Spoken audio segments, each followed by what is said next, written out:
Hi, Mr. Smith here with a quick, no account way for you to try out a little bit of coding online to see if that's something that you might be interested in studying with me next year in computer programming class.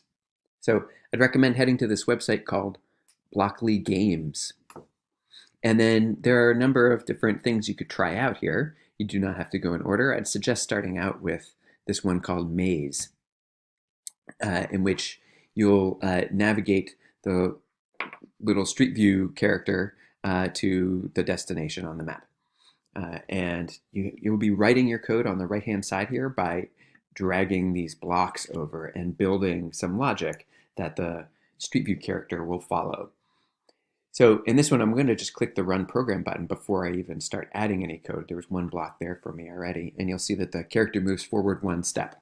So not quite to the destination, so I'll drag a second move forward in, click Reset and Run Program again, and now the character moves 2 steps to reach the destination.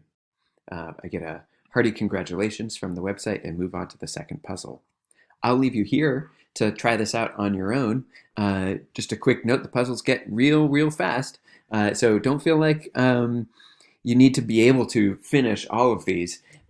The first few just give you an idea for the type of thinking that you do in computer programming class. Feel free to drop me an email anytime with any questions you have about this website or about the class. My email address is andrewsmith@wcsu.net. Bye.